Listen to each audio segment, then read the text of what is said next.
Señora presidenta, señorías, señoras y señores diputados, buenos días. No se va a romper España, no se va a romper la Constitución. Aquí lo que se va a romper es el bloqueo al Gobierno progresista democráticamente elegido por los españoles.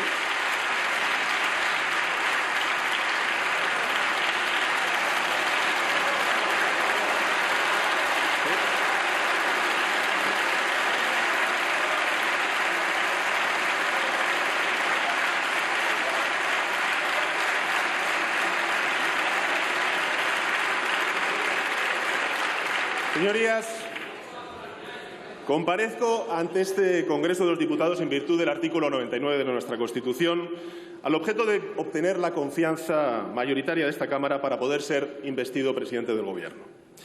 Antes de exponer el programa de Gobierno, quiero hacer algunas reflexiones de partida. Una, lógicamente, de carácter personal, y es el honor que representa para mí, como demócrata, como ciudadano y como español, tener la ocasión de obtener la confianza de la Cámara y también de poder dirigirme a la nación desde esta tribuna.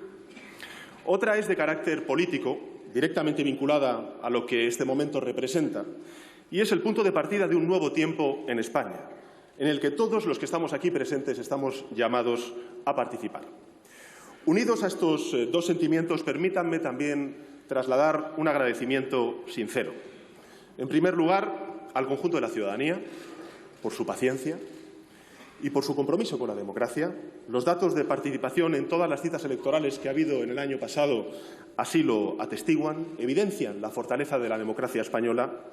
Y, en segundo lugar, un agradecimiento sincero y profundo a mi partido, al Partido Socialista Obrero Español. Gracias, compañeros, compañeras, por el enorme dosis de confianza que depositáis en mí. Es un honor para mí representar en vuestro nombre a una fuerza política que representa también la historia viva de España.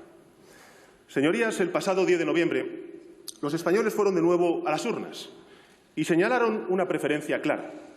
Situaron al Partido Socialista como primera fuerza a gran distancia de la siguiente. No era ni mucho menos la primera vez que eran convocados a las urnas el pasado año.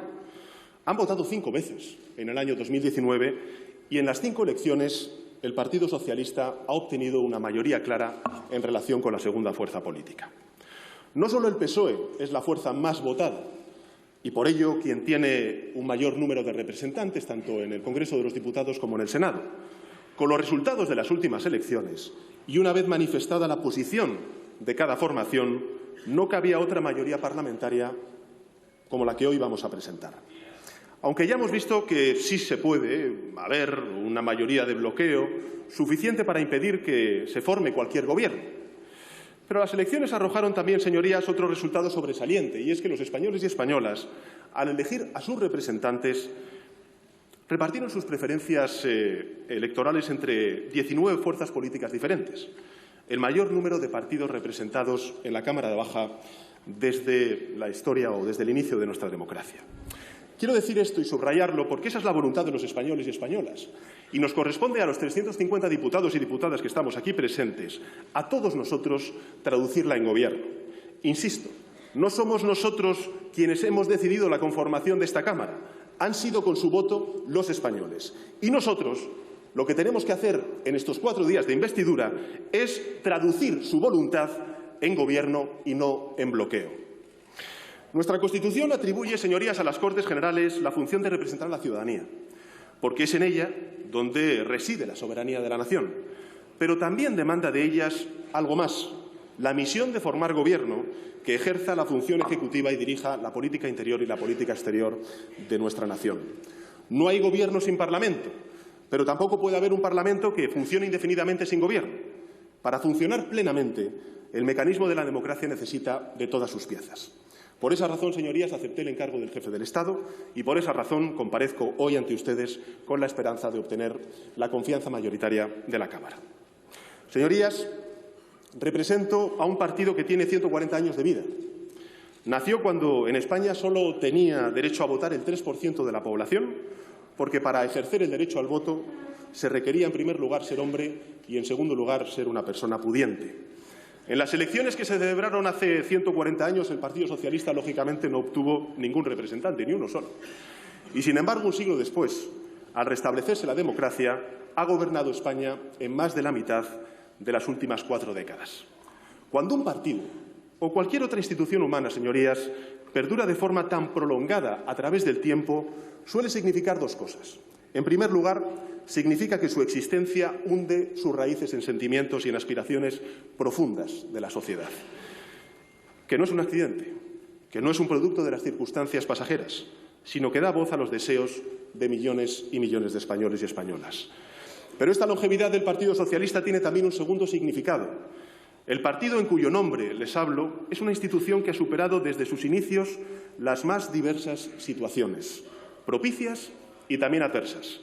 Nació sin otro apoyo que el impulso de 2 docenas de trabajadores y profesionales que aportaban 50 céntimos de su salario para su sostenimiento. Ha predicado en el desierto hasta extender su organización y su influencia a todos los rincones de nuestro país. Ha sobrevivido a la persecución y al exilio.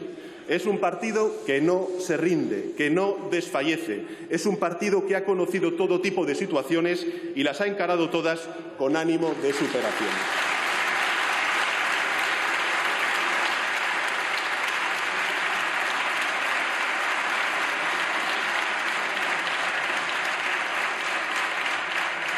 El PSOE es, como dicen sus siglas, señorías, y acredita su historia, un partido español, formado por compatriotas. ¿Sí? Lo repito, un partido español, formado por compatriotas, que con aciertos y con errores, señorías, ha contribuido y contribuye a mejorar la vida de nuestra sociedad. Y se equivocan muy gravemente quienes desde la bancada de la derecha ponen en duda el compromiso de la izquierda con España. Por eso les pido a todos desde aquí, desde esta tribuna, el mismo respeto que reciban de nosotros, porque el respeto a la pluralidad es también el mecanismo esencial de la democracia. Y el Partido Socialista lo ha representado a lo largo de su historia, que es la historia de España. Señorías, la voluntad soberana de los españoles ha dibujado un mapa político sumamente fragmentado que convierte en un reto la configuración de las mayorías y, por tanto, también la constitución del Gobierno, hasta incluso con las zancadillas que estamos viendo en las últimas horas por parte de la bancada de la derecha. Hay 2 formas de encarar esta situación.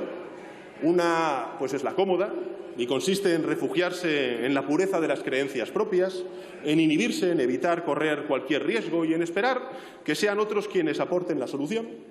No es la nuestra, no es la que corresponde a nuestra historia, tampoco a nuestra cultura.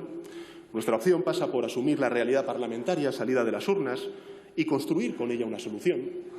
Ese ha sido nuestro empeño después de las elecciones del pasado 10 de noviembre, alcanzar la mejor solución que puede darse y lograrse bajo las circunstancias del aquí y ahora y de acuerdo con los principios progresistas que caracterizan a una formación progresista como es el Partido Socialista. Y en ello hemos puesto nuestro empeño, señorías. Primero, como dijimos antes de las elecciones del 10 de noviembre, en un plazo de 48 horas, alcanzamos un preacuerdo para constituir una coalición progresista con Unidas Podemos, a quienes agradezco su apoyo. Es cierto que hubiésemos preferido formar un gobierno socialista integrado por socialistas y con el aporte de reconocidos independientes de prestigio en el gobierno. Es verdad también que nos abrimos en julio a un gobierno de coalición con Unidas Podemos y es cierto, por último, que esa negociación no fructificó, como todo el mundo sabe. Pero sirve de poco señalar las culpas. Es más útil volver a intentarlo sobre nuevas bases que aseguren las 2 condiciones que dificultaron el entendimiento meses atrás: el principio de cohesión y el principio de idoneidad. Eso hicimos, porque eso es lo que nos pidieron los españoles y las españolas el pasado 10 de noviembre. Eso hicimos y acordamos lo que no había sido posible meses antes: unir nuestras fuerzas en una coalición progresista que funcionará como un gobierno unido, pues, y cito el acuerdo, se regirá con los principios de cohesión, lealtad y solidaridad intergubernamental, así como por de idoneidad en el desempeño de las funciones. A partir de ahí, señorías, lo que hemos hecho ha sido trabajar para sumar a este acuerdo las fuerzas de otras formaciones hasta alcanzar la cifra crítica que permita la constitución de un gobierno que eche a andar esta legislatura. Y en esa situación, señorías, comparezco ante ustedes para solicitar su apoyo. Los españoles han votado en uno u otro sentido, eso es más que evidente, por la conformación plural de esta Cámara. Pero han votado gobierno, señorías, no han votado bloqueo, no han votado parálisis. Y nuestra obligación es buscar la mejor solución que pueda lograrse aquí y ahora. Todas las soluciones, señorías, son respetables. No lo es la falta de solución. Por eso, quiero dejar constancia de mi pesar por la conducta de las fuerzas de la derecha democrática al negarse a prestar la menor contribución a la gobernabilidad de España.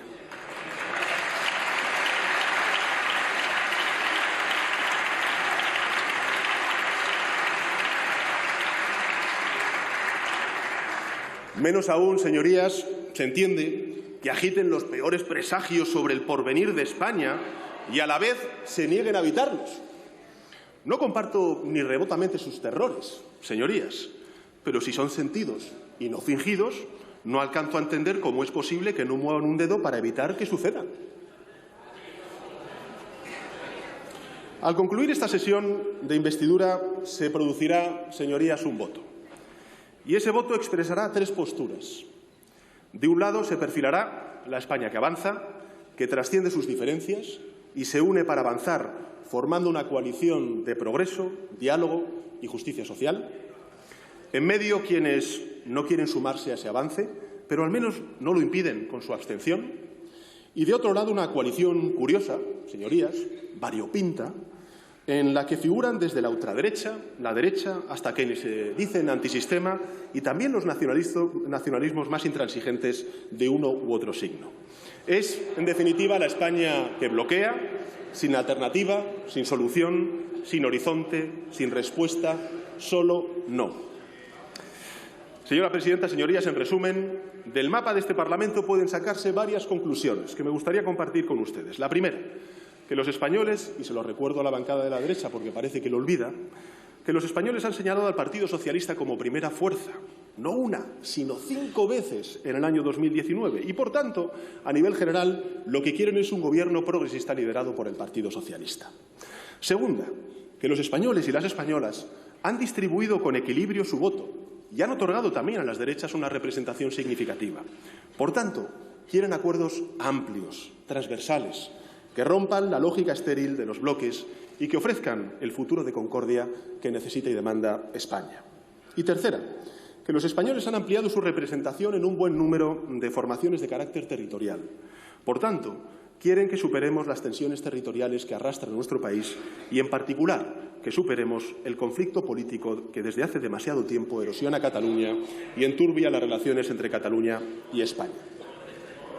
Y justamente esos serán los objetivos de la coalición progresista, señorías. Gobernar con una mirada progresista, alcanzar acuerdos amplios y transversales en los asuntos de Estado y reducir mediante la política y el diálogo la tensión territorial y comenzar a superar el contencioso político catalán. Señorías, me presento ante esta Cámara, por tanto, con un plan de gobierno progresista que aúna la voluntad de avanzar del Partido Socialista y de Unidas Podemos, pero que está abierto a la colaboración de todas aquellas fuerzas parlamentarias que apuesten por una solución de progreso a los desafíos que como sociedad tenemos por delante. Permítame que describa la coalición progresista que me propongo encabezar, en primer lugar por sus valores, en segundo lugar por su actitud y en tercer lugar por su método, para exponer seguidamente su programa de gobierno. Comencemos por sus valores. ¿Cuáles son los valores que sustentarán esta coalición progresista? En primer lugar, la justicia social, el propósito de recortar las desigualdades lacerantes que sufre buena parte de nuestra sociedad. En España hay más de 12 millones de personas, es decir, la cuarta parte de nuestros compatriotas, que están en riesgo de pobreza o de exclusión social. La tasa de paro es demasiado elevada, el 13,92% según el último dato de la EPA. Y entre los empleados hay trabajadores que soportan la precariedad laboral, sobre todo la gente joven, e incluso la pobreza. 1 de cada 8 trabajadores está en riesgo de pobreza, o diría mejor trabajadoras, porque son en su mayoría mujeres. La pobreza infantil sigue en España entre las más elevadas en Europa, afecta a casi 3 de cada 10 niños y niñas, es decir, a más de 2 millones de menores en España. Soportamos uno de los índices de natalidad más bajos de Europa y el más bajo desde que se registran estadísticas en España. Eso refleja varias cosas, pero sobre todo y ante todo las dificultades de los jóvenes para emanciparse, para encontrar un trabajo precario, no precario, mejor dicho, y para desarrollar un proyecto de vida personal. Les doy un dato que me parece que es lo suficientemente ilustrativo de la realidad que viven nuestros jóvenes. Solo 19 de cada 10 jóvenes, o menores de 29 años, por ser más precisos, se han emancipado. La desigualdad extrema es, señorías, corrosiva para la convivencia y también para el progreso. Y esa reducción de la desigualdad puede alcanzarse a través de mecanismos de predistribución, es decir, mediante la elevación de los ingresos más bajos, y así lo vamos a hacer, y puede alcanzarse también mediante la redistribución, es decir, a través de la justicia fiscal y también de los servicios sociales consecuentes. Y así lo haremos también desde la coalición progresista. En segundo lugar, junto a la justicia social, un proyecto progresista también se define por la defensa de los servicios de la comunidad, la defensa de los servicios públicos. Defendemos y defenderemos la economía social de mercado, tal y como estipula nuestra Constitución. Creemos que el mercado es esencial para la generación de riqueza social y de prosperidad. Y entendemos que la persecución del interés personal forma parte de la naturaleza humana y es un estímulo poderoso también para la prosperidad. Pero existen otros impulsos que también forman parte de la naturaleza humana, como la generosidad, la solidaridad y la empatía. Por eso, creemos en una economía social de mercado, pero no creemos en una sociedad de mercado, porque no se pueden entregar al mercado bienes como la salud, como la educación, como la seguridad, como el porvenir y la vida en definitiva de las personas.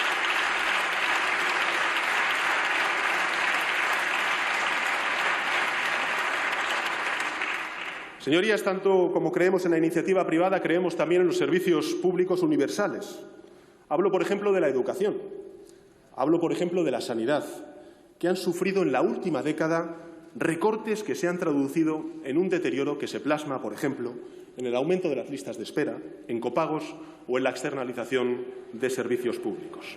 Hablo también de los servicios de dependencia, tras 8 años desde la entrada en vigor de la ley y que se resintió durante los gobiernos de la anterior Administración conservadora con un descenso del gasto público, señorías, de 4.600 millones de euros. Somos una comunidad, no un grupo de personas. En eso consiste el verdadero patriotismo, señorías, en el reconocimiento de un bien común y no solamente en la identificación con los símbolos de todos. Es rotundamente falsa la concepción neoliberal para la que la sociedad no existe y que solo toma en cuenta a los individuos y a las familias. Existimos, señorías, como comunidad y en lo público es donde nos reconocemos, porque es lo público lo que nos une, nos vincula y nos representa como sociedad.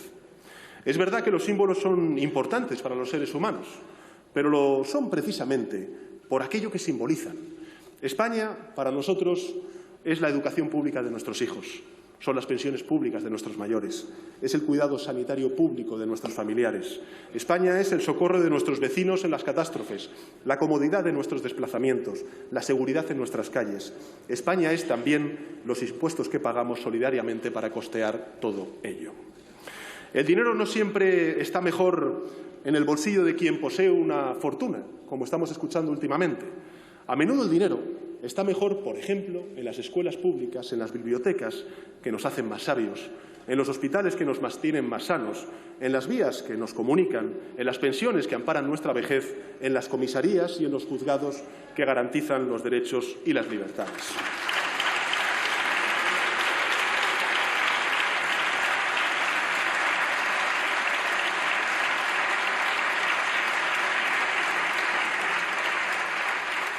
Y quienes invocan a cada minuto el patriotismo deberían prestar más atención a los bienes públicos que nos definen y representan como sociedad. Eso es patriotismo y ese es el patriotismo social en el que se reconoce la coalición progresista que quiero encabezar y que comparte, estoy convencido, la inmensa mayoría de nuestro país. En tercer lugar, el proyecto de la coalición progresista está indisolublemente unido a la libertad. La libertad frente a la intrusión arbitraria de las instituciones públicas, la libertad también frente a la interferencia interesada de quienes tienen más poder, la libertad no para hacer nuestro capricho, sino para no estar sometido al capricho de nadie, libertad para disponer plenamente del propio destino, para expresarse, para asociarse, para vivir la vida de acuerdo con nuestros propios valores y nuestras propias creencias. Una noción de la libertad incompatible con la ley Mordaza, por ejemplo, o con el propósito de ilegalizar organizaciones si no piensan como uno, o clausurar medios de comunicación.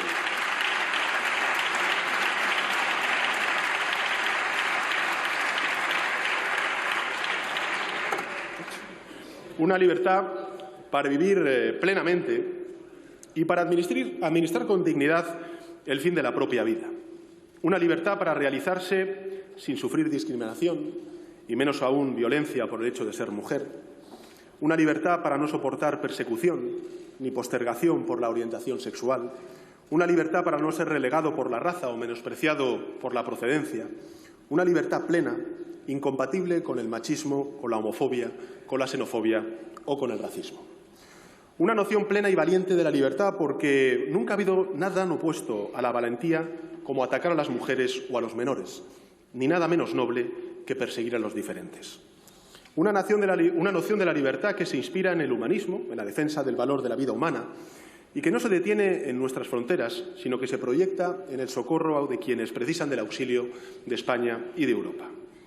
Es cierto que no deberíamos, señorías, estar dedicando a estos asuntos ni un solo minuto, porque han sido durante décadas bienes sociales conquistados y asumidos colectivamente como sociedad.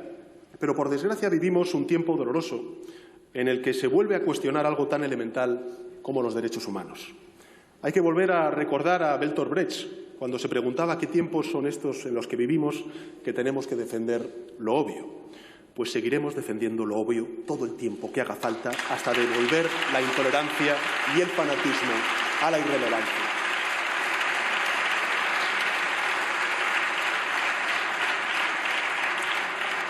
Asimismo, en el régimen político democrático, la libertad supone una implicación activa de la ciudadanía en el Gobierno y implica también un control estricto de cualquier abuso por parte de los poderes públicos. Exige, en consecuencia, transparencia, limpieza, ejemplaridad.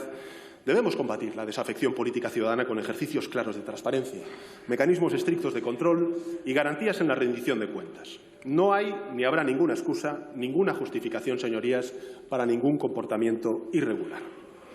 En cuarto lugar, señorías, una coalición progresista debe construir la cohesión social a través de la cohesión territorial. Es evidente que en nuestro país no existe un único modo de vivir o de sentir la identidad nacional. Esta circunstancia no es nueva, era conocida por los constituyentes que lo plasmaron en el artículo 2 de nuestra Carta Magna. Es también evidente que los sentimientos no pueden imponerse a la fuerza. La clave de la cohesión consiste precisamente en compatibilizar sentimientos diversos bajo unas mismas reglas de respeto. Hoy existe, señorías, en un sector amplio de la población catalana un sentimiento de agravio respecto a las instituciones catalanas, o mejor dicho, centrales. Un sector amplio que no siente reconocida y respetada su personalidad. Existe otro sector igualmente amplio de la población catalana que se siente ignorado y tratado injustamente por las instituciones de su propia tierra. Y existe en otros puntos de España un rechazo a las acusaciones que vierten algunos líderes independentistas sobre la España constitucional, y yo me incluyo entre ellos. Y esos sentimientos pueden tener mayor o menor racionalidad, pero son innegables, existen. Y son el resultado de la incapacidad política y el abandono de la vía política para resolver un conflicto que es de naturaleza política.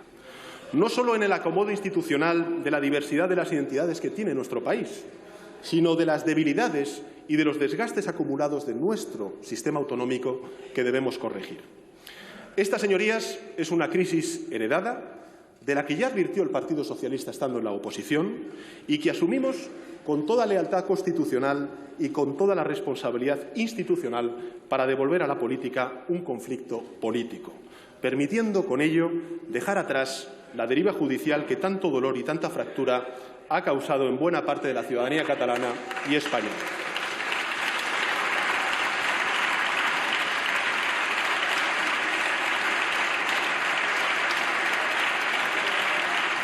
Señorías, hay que retomar la única vía posible, que es la política, la del diálogo, la negociación y el pacto, amparado lógicamente por nuestra Constitución. Señorías, Señorías, por favor, guarden silencio. Señorías, llevamos demasiados años consumiendo las energías colectivas en tensiones políticas que tienen que ver con la vertebración de nuestro modelo de convivencia, Llevamos demasiado tiempo acumulando agravios, demasiado tiempo en querellas, muchas de ellas estériles, que restan tiempo a los asuntos que podrían proporcionarnos a todos mayor prosperidad y progreso. Ahora, señorías, iniciamos 2020, un tiempo donde los desafíos se han vuelto más globales y las soberanías están más compartidas. La desigualdad, el proyecto común europeo, la lucha contra la emergencia climática, la resolución de problemas como las migraciones, el combate contra el dumping o los paraísos fiscales, el combate contra el terrorismo internacional, nos sitúan en la era de la interdependencia. Y es cierto que una de las secuelas de la pasada crisis económica fue el retorno de fórmulas de otro tiempo que permitieran recobrar la prosperidad perdida y librarse de los desafíos, de las amenazas que nos ciernen o que se ciernen sobre los individuos en un mundo global. Pero esas fórmulas, señorías, ya no son válidas en el mundo interdependiente que vivimos. Sabemos que los sentimientos no se imponen ni se prohíben y que la solución no vendrá de la imposición de una percepción sobre la otra, sino de un cambio de ambas percepciones. Así que lo que propongo a esta Cámara, señorías, es recomenzar. Necesitamos recomenzar, retomar nuestro diálogo político en el momento en el que los caminos se separaron y las razones y los argumentos dejaron de escucharse. Retomar el diálogo en el punto en el que los agravios comenzaron a acumularse. Retomar, en definitiva, la senda de la política, dejando atrás la judicialización del conflicto.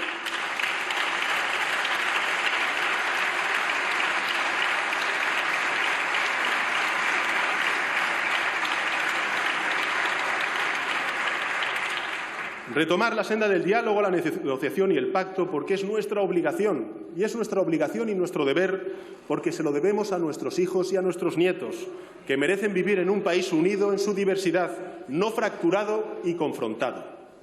Todos sabemos que es necesario el diálogo, que el diálogo debe partir del reconocimiento del otro, de la atención a sus razones, que no hay otra forma de resolver este contencioso, que no hay otra vía, mejor dicho, que a través de un diálogo que se desarrolle dentro de la ley. La ley por sí sola tampoco basta, y lo hemos visto. La ley es la condición, el diálogo es el camino. Si queremos comenzar a trabajar honestamente, partamos ya de esas dos premisas. Abramos un diálogo honesto, amparado por la seguridad que otorga nuestro marco legal. Tenemos la responsabilidad, todos los partidos aquí presentes en esta Cámara, de arrimar el hombro para reconstruir la cohesión dañada durante más de una década y hacerlo en torno a una propuesta de España diversa, que se enriquece en la pluralidad de sus identidades, de sus lenguas, de sus culturas y de sus personas. No resolveremos súbitamente un problema largamente larvado durante la última década, pero podemos comenzar a resolverlo con paciencia y constancia, con templanza y responsabilidad y con generosidad y empatía. Y yo les garantizo, señorías, que la coalición progresista trabajará con eso, con paciencia y constancia, con templanza y responsabilidad y con generosidad y empatía.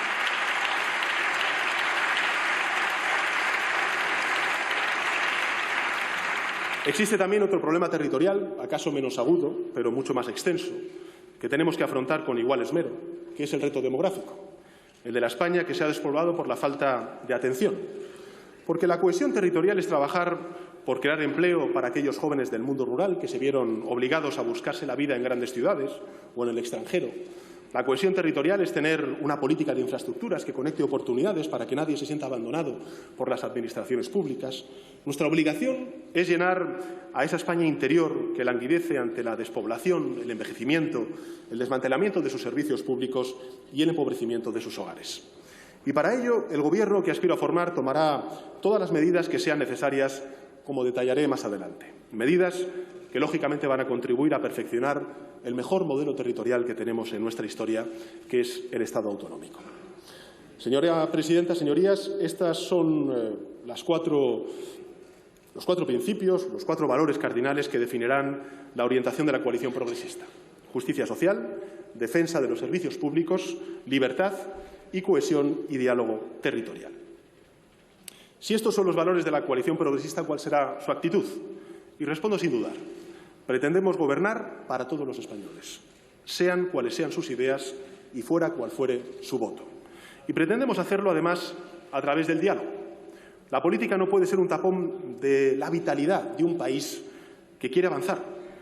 Y esa sociedad nos lo reclama a todos, a las fuerzas progresistas en primer lugar, porque ese ha sido el sentir mayoritario de su voto, pero también se lo pide a las fuerzas de la derecha, que representan un número elevado también de los ciudadanos, y también a los partidos nacionalistas y regionalistas. Sería, señorías, un grave error, ignorar ese mandato, no reconocer el resultado de las elecciones y negarnos unos a otros la legitimidad, como en algunas ocasiones escuchamos a la bancada de la derecha. Todos tenemos la plena legitimidad democrática, señorías. Estamos aquí por eso, con posiciones diferentes, a veces antagónicas, pero con posiciones, al fin y al cabo, que representan una parte de la ciudadanía española. Esa ciudadanía podría llegar a entender que no alcancemos acuerdos, pero no podría entender nunca, jamás, que ni siquiera lo intentemos, alegando que los puntos de partida de cada uno son muy distantes. Justamente porque partimos de puntos distantes, necesitamos más que nunca este Parlamento. Necesitamos más que nunca sentarnos a hablar. Precisamente por eso necesitamos más que nunca diálogo. Nuestras orientaciones difieren, pero los problemas que padecemos, señorías, si lo pensamos realmente, son los mismos. La contaminación, el cambio climático no hacen distinción entre las izquierdas y la derecha. Ni siquiera distinguen entre quienes creen o no creen en sus efectos. Por eso es necesario un pacto para reducir las emisiones de CO2 y que se establezca, entre otras cuestiones, la obligatoriedad de zonas libres de emisiones en todos los municipios de más de 50.000 habitantes. De la educación, de la cultura, de la ciencia, de la investigación, depende en buena medida el futuro de nuestro país. Y el signo de ese futuro no habrá distinciones, o no hará distinciones, mejor dicho, entre progresistas y conservadores. Por eso es necesario un pacto que garantice una inversión educativa al final de la legislatura en el 5% del Producto Interior Bruto anual. La vejez.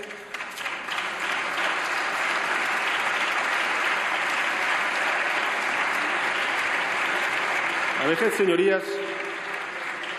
vejez, señorías, es algo que espero, lógicamente, nos alcance a todos y no hace distinción tampoco entre la izquierda y la derecha. Por eso es necesaria una renovación del Pacto de Toledo, por eso es necesario la revalorización de las pensiones conforme al coste de la vida y por eso es necesario también la sostenibilidad del sistema público de pensiones. Lo que les quiero decir, señorías, es que tenemos la oportunidad de probar a los ciudadanos que somos capaces de articular mayorías amplias para resolver problemas capitales. Lo que les propongo es que devolvamos la fe en la política. Demos prueba de que por encima de nuestras particularidades y nuestras diferencias hay una voluntad firme de entendimiento por el bien y el avance de España. Desde el Gobierno no pediremos a nadie que renuncie a sus principios, señoría. No lo vamos a hacer. Solo les vamos a pedir que renuncien a su sectarismo.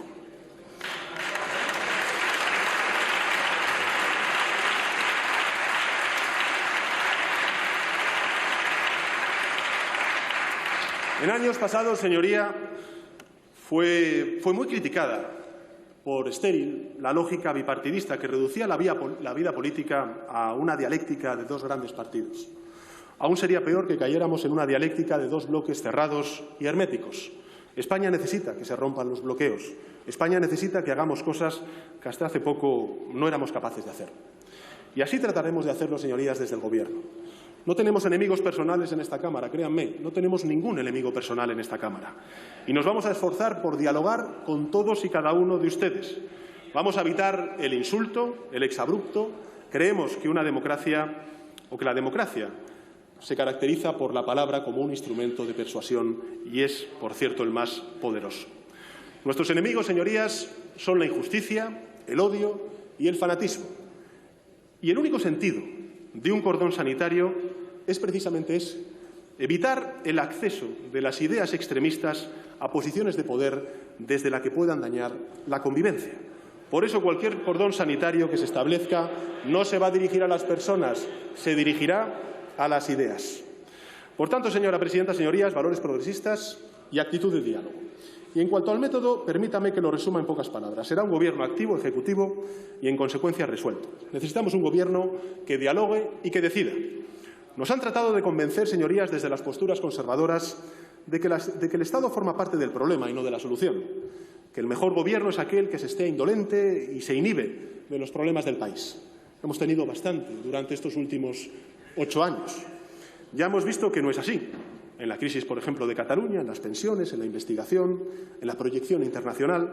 Ya hemos visto que cuando no se abordan los problemas rara vez mejoran, a menudo empeoran y a veces se emponzoñan. Claro, Claro que los gobiernos a veces cometen errores en sus acciones, señorías.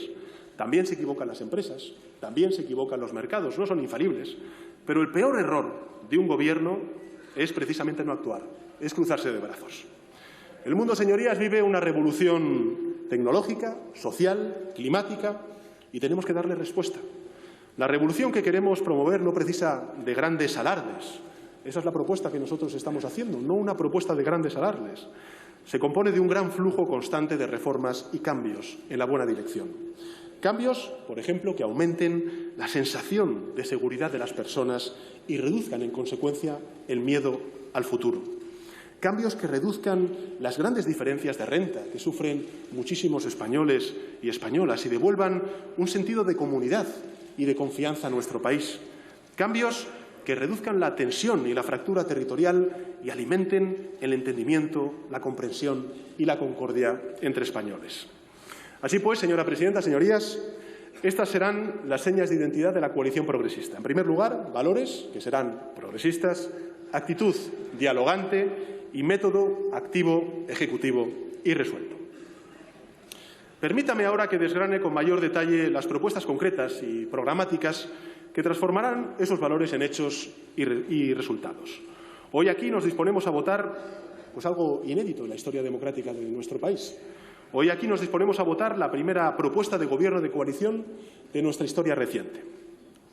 Pero el programa que ofrecemos a la sociedad no es solo el sumatorio del programa electoral del Partido Socialista y el programa de Unidas Podemos, sino un programa que va mucho más allá, pues incorpora demandas que emanan del propio Parlamento, de otras fuerzas políticas y, sin duda alguna, también de la sociedad a la que nos debemos y de las transformaciones que necesita.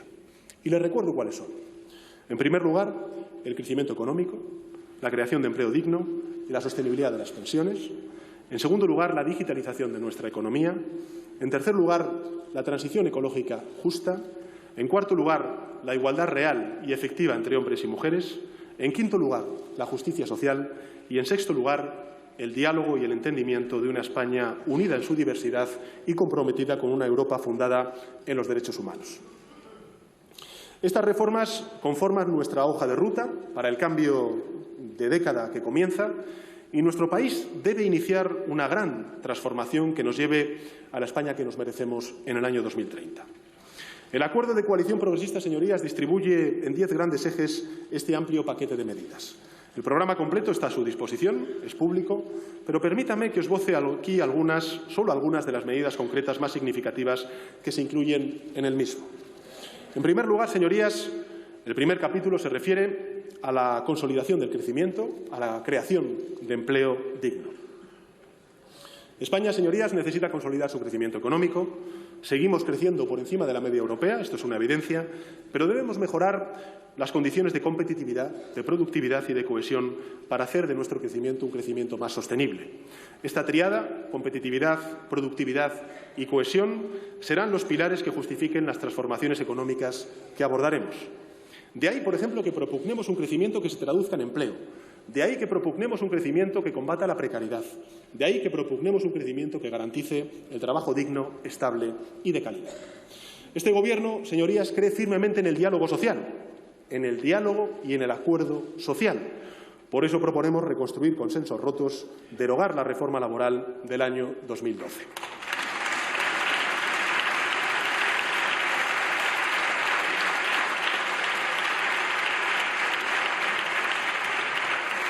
Hay consenso, señorías, sobre las cuestiones que tienen que ser derogadas de la reforma laboral del año 2012. Llevamos arrastrándolas durante demasiado tiempo y, afortunadamente, hoy tenemos una mayoría parlamentaria que pueda garantizar esas modificaciones. También tenemos que avanzar, junto con los agentes sociales, en la elaboración de un nuevo Estatuto de los Trabajadores que tenga en cuenta las nuevas realidades laborales y afronte los retos del empleo del siglo XXI. Y, junto a ello, el diálogo social deberá abordar muchas tareas, y a título de ejemplo pongo algunas: la simplificación y la reordenación del menú de contratos de trabajo, reforzar la causalidad de los despidos, la eliminación de los cambios que faciliten, por ejemplo, el despido, que están facilitando el despido por absentismo laboral justificado, como nos están pidiendo los sindicatos, la recuperación de los derechos laborales en los procesos de modificación sustancial de las condiciones de trabajo, así como la revisión de los contratos formativos, incluyendo la aprobación y el desarrollo del Estatuto del Becario. Vamos a continuar apostando por el programa de retorno de personas emigradas, al igual que continuaremos con los planes de lucha por el empleo digno, por la creación de empleo entre jóvenes y la lucha contra el paro de larga duración. El Gobierno, señorías, también impulsará una lucha sin cuartel contra el fraude laboral y hará una apuesta decidida por la mejora y la eficiencia y la coordinación de las políticas activas de empleo, así como por la simplificación del sistema de protección por desempleo. Actuaremos en materia de prevención de riesgos laborales, actualizando su legislación. Señorías, hemos dicho antes que uno de los valores que guiarán la acción del Gobierno será uno de los principales retos que tiene nuestra sociedad, que es la reducción de la desigualdad.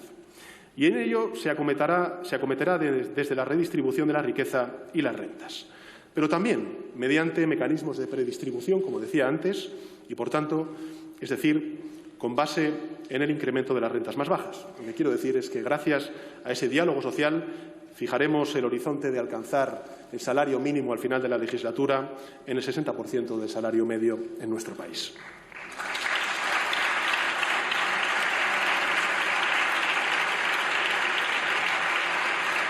Abordaremos también cuestiones que están pendientes desde hace mucho tiempo, como es la plena integración en el régimen de la seguridad social de las empleadas del hogar a lo largo de la legislatura. Incentivaremos la titularidad compartida de las explotaciones agrarias de las mujeres, mejorando su posición en el sistema de seguridad social. Nos proponemos impulsar también un plan nacional de emprendimiento social, y desde esa misma filosofía tenemos que hacer frente a uno de los principales desafíos que tenemos por delante, y es el de hacer una apuesta decidida por la formación profesional y, en particular, por la formación profesional dual. Impulsaremos un plan estratégico de formación profesional, incorporando a las empresas con fórmulas flexibles, creando también consorcios con la participación de los agentes sociales y de la comunidad educativa. Fíjense, señorías, el reto es que hasta el año 2025 España necesitará crear 200.000 nuevas plazas de formación profesional, reforzar también la formación del profesorado, además de su movilidad y vinculación con los sectores productivos. Hoy en día ya estamos actualizando, lo saben ustedes, el catálogo para incorporar 80 nuevas titulaciones y cursos de especialización asociados, sobre todo y ante todo, con uno de los objetivos que he dicho antes, la digitalización de nuestra economía. Pero es necesario ir mucho más allá. Vamos a actualizar los contenidos de los 172 títulos ya existentes para que en todos ellos se incorpore un nuevo módulo de digitalización aplicada a cada sector productivo. Se trata, en definitiva, de adaptar nuestro modelo de formación a las necesidades laborales de la economía del siglo XXI. Y, en este sentido, vamos a trabajar en la reforma del catálogo de las cualificaciones profesionales para adaptar las titulaciones a las necesidades laborales de nuestra economía. Este Gobierno cuenta entre sus valores, señorías, con la defensa de los servicios públicos, como he dicho antes, el impulso de los bienes comunes. Y para hacerlo con eficacia tenemos retos por delante que es preciso acometer. Retos, por ejemplo, como el desarrollo del Estatuto Básico del Empleado Público, que exige mejorar los sistemas de acceso a la función pública, agilización de los procesos, carrera profesional, evolución o evaluación, mejor dicho, del desempeño y clasificación profesional. Es preciso en este ámbito revisar también algo que es muy común y que habrán escuchado ustedes por parte de muchos de sus colectivos, el contrato de interinidad de las administraciones para evitar su uso abusivo y avanzar de forma decidida en la perspectiva de género en las instituciones de la Administración general para eliminar cualquier tipo de discriminación de género. Y, por último, señorías, en esta legislatura les adelanto que el Gobierno va a continuar con la equiparación salarial de la Policía y la Guardia Civil, una medida que es justa para reparar una situación que se ha prolongado de forma injusta durante demasiado tiempo.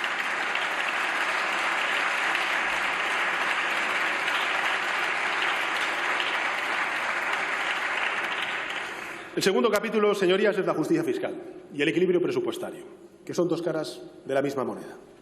Señorías, partimos de una convicción clara. Es esencial combinar cohesión social con equilibrio territorial, o mejor dicho, equilibrio presupuestario, llevar adelante este ambicioso programa progresista de reformas, sentar las bases de un desarrollo orientado al cambio tecnológico, aprovechar las oportunidades de la transición hacia una economía verde, exigen más evaluación de las políticas y también un mayor control del gasto público. Vamos a cumplir, señorías, nuestros compromisos en materia de responsabilidad fiscal con Europa y lo vamos a hacer a la vez con sensatez en el gasto y con justicia fiscal. Una justicia fiscal que va a exigir de progresividad y, en consecuencia, que nos sitúe en la media del resto de países de la zona euro. Un sistema fiscal justo, señorías, es un sistema en el que contribuyen en mayor medida quienes más tienen, es decir, un sistema progresivo, y en el que nadie elude sus obligaciones fiscales porque el fraude es la peor de las injusticias fiscales. Es imprescindible luchar contra el fraude con más y mejores herramientas.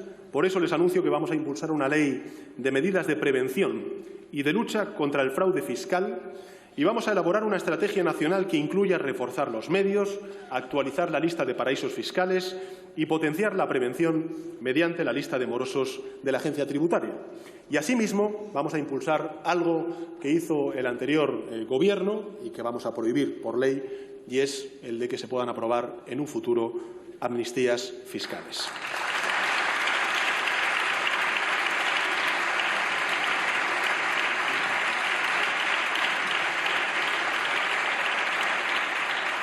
Es necesario introducir límites rigurosos a los pagos en efectivo, prohibir el software de doble uso, impulsar la unidad de control de grandes patrimonios y ejercer un mayor control sobre la SICAV. En materia de sociedades, señorías, elevaremos el tipo efectivo para las grandes corporaciones y se lo vamos a reducir a las pequeñas y medianas empresas. También vamos a revisar algo importante, y es el régimen fiscal de las cooperativas, de las sociedades laborales, en definitiva de la economía social, para recuperar la eficiencia tributaria en el fomento de este tipo de empresas. Y en lo relativo al impuesto de la renta de las personas físicas, evitaremos cualquier aumento de la presión fiscal sobre las clases medias, que no se van a ver afectadas, y únicamente incrementaremos los tipos sobre la base general para los contribuyentes con rentas superiores a 130.000 euros anuales.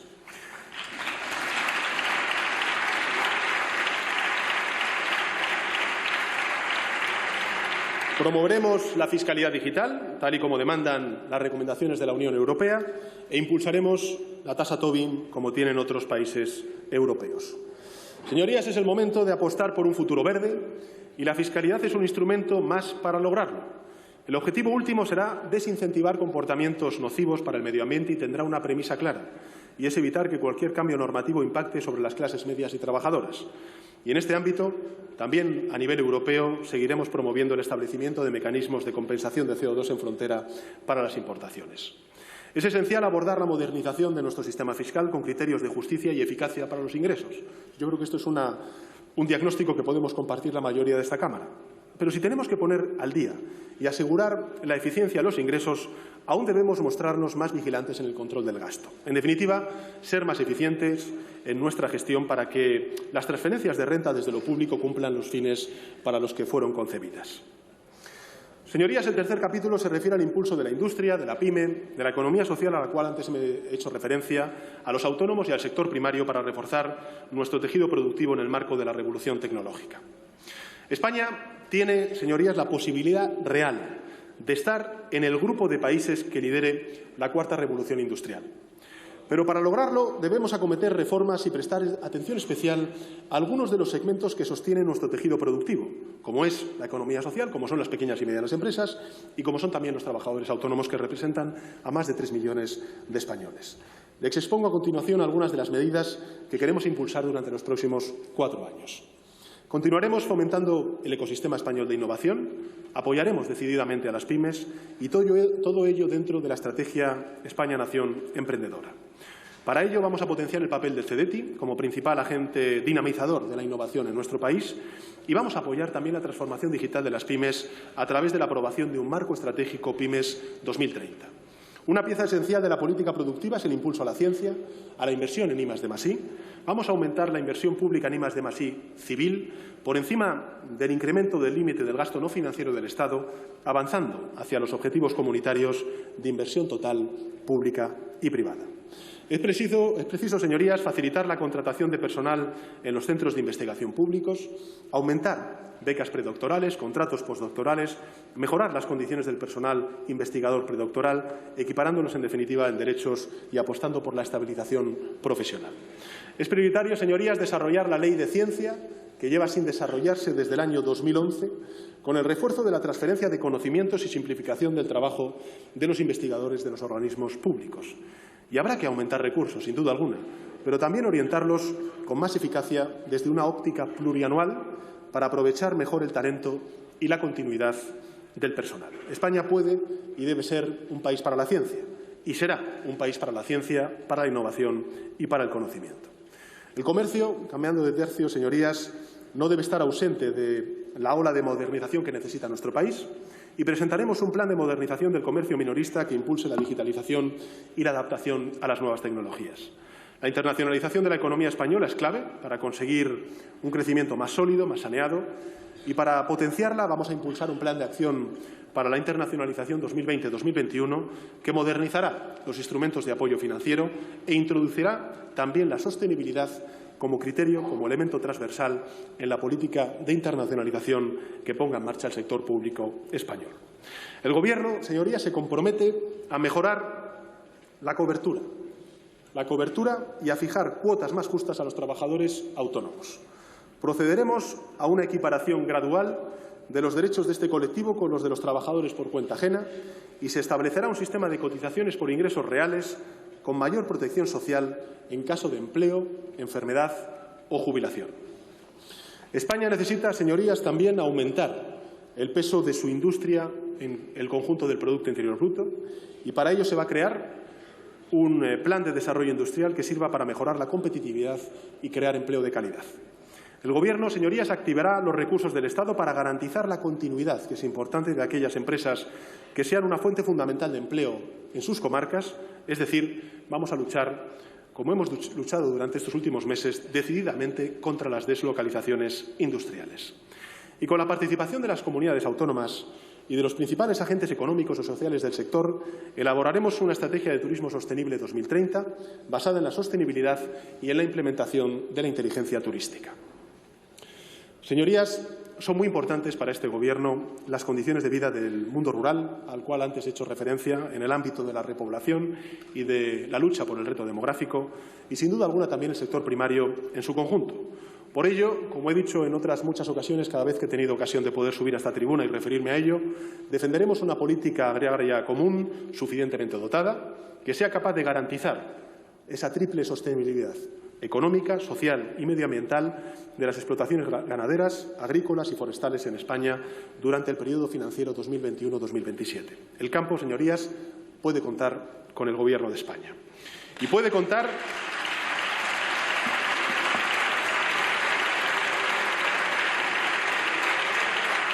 también, señorías, con nosotros el sector pesquero, porque vamos a impulsar una pesca y una acuicultura sostenibles basadas en el conocimiento, la innovación y la investigación científica.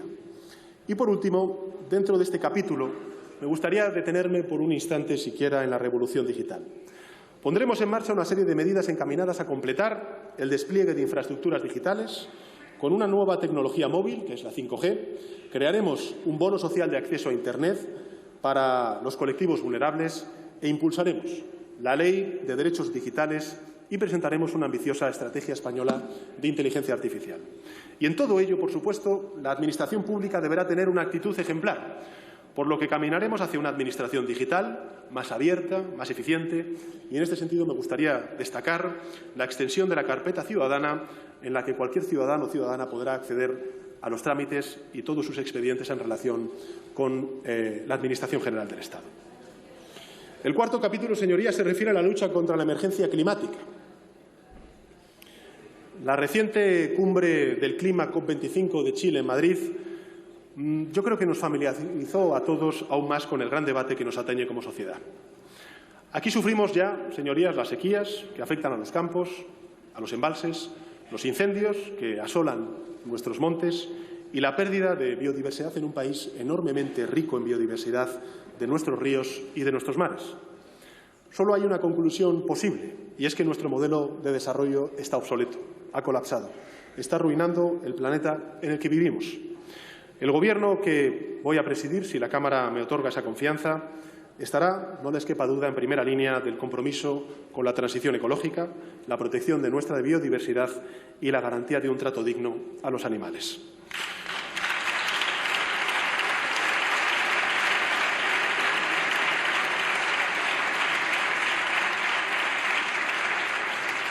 Aprobaremos la Ley de Cambio Climático y Transición Energética, en la que se fijarán objetivos ambiciosos de emisiones de gases de efecto invernadero. El objetivo será alcanzar, señorías, un reto bien ambicioso en 2050, como es una generación de electricidad con origen 100% renovable y entre el 85 y el 95% en 2040. Aprobaremos el Plan Nacional Integrado de Energía y Clima. Reformaremos el mercado eléctrico con el propósito de reducir la factura energética, siempre dando certidumbre a los inversores antiguos y futuros, no como ocurrió con anteriores administraciones. Y cualquier acción emprendida por el Gobierno tendrá como prioridad la transición justa en el nuevo modelo energético. No puede quedar nadie atrás, no puede haber perdedores y para ello, señorías, les anuncio que crearemos el Instituto de Transición Justa, que será la evolución del Instituto de las Cuencas Mineras, para desarrollar planes de acción urgente para las comarcas afectadas por el cierre de centrales de carbón, de centrales nucleares, con el calendario conocido, de manera que se aseguren nuevas oportunidades de empleo en las comarcas afectadas. Señorías, también vamos a elaborar una estrategia y aprobar una estrategia de economía circular con el objetivo de alcanzar el residuo cero en el horizonte de 2050. Vamos a impulsar la aprobación de una ley de plásticos de un solo uso y vamos a abordar también medidas de eficiencia para sectores clave, como son, por ejemplo, la construcción, la agroalimentación, el turismo, los envases, los embalajes, el textil, la fabricación eléctrica y también la electrónica. El Gobierno regulará y fomentará el autoconsumo energético, simplificando los trámites administrativos y técnicos para autoconsumir sin sobrecostes. Y en su voluntad de proteger las familias más vulnerables, el Gobierno reformará el bono social eléctrico, creando un bono general que incluirá también un bono gasista. Y además, prohibiremos los cortes de suministros básicos cuando el impago se deba a motivos ajenos a la voluntad de los titulares.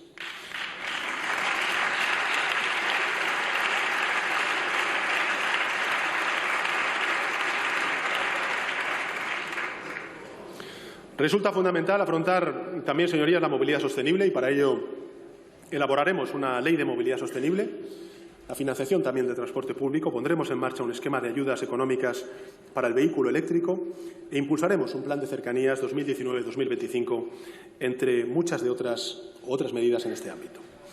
En este capítulo, señorías, de transición ecológica y medio ambiente, me gustaría hacer referencia expresa a la gestión del agua como uno de los elementos capitales. Vamos a elaborar para ello un Plan Nacional de Depuración, de Saneamiento, de Eficiencia, de Ahorro y de Reutilización del agua, consagrando, entre otras cuestiones, el acceso al agua como un derecho humano y no como un bien mercantil. Vamos a ampliar la red de espacios protegidos, dotando de financiación adecuada las políticas de defensa de la biodiversidad y la gestión de los espacios naturales. Y, por último, señorías, impulsaremos una ley de bienestar animal, una exigencia cada vez más clamorosa en nuestra sociedad. El quinto capítulo, señorías, es el reto demográfico. Como decía antes, la cohesión territorial no se refiere solamente al conflicto catalán, a la financiación autonómica o al desarrollo competencial de las comunidades. En nuestra geografía hay amplísimas zonas que se extienden por la mayoría de las comunidades autónomas, no queda a salvo ninguna de ellas, que se han ido vaciando por la falta de oportunidades. Los jóvenes que se han ido de los pueblos por falta de oportunidades. Es urgente, en consecuencia, revertir esta situación y para ello el Gobierno desarrollará lo que aprobó en la anterior legislatura, que es la Estrategia Nacional frente al reto demográfico. Una estrategia de lucha contra la despoblación, de conectividad y de apoyo a la población joven. Vamos a consolidar el estado del bienestar inclusivo en las zonas rurales. Nos vamos a comprometer a extender el conjunto de servicios públicos de bienestar a toda la ciudadanía al margen de su tamaño, la dispersión o el grado de envejecimiento de su población. Pondremos en marcha medidas transversales y de apoyo a proyectos de empleo, de autoempleo o de emprendimiento colectivo en los municipios rurales en riesgo demográfico. Vamos a desarrollar la cobertura de más de 30 megas y de 3 gigas para el 100% de la ciudadanía a precio asequible. Vamos a priorizar la mejora de las infraestructuras existentes y, en particular, todas las poblaciones, sea cual sea su tamaño, van a contar con servicio de transporte que comunique con la cabecera de la comarca.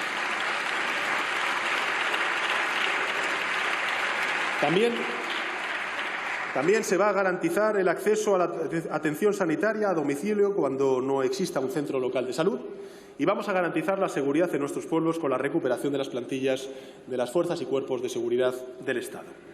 Y para estimular, señorías, la recuperación económica de las zonas más deprimidas, abandonadas, vamos a crear oficinas de despoblación en al menos 20 comarcas rurales que requieren una intervención urgente.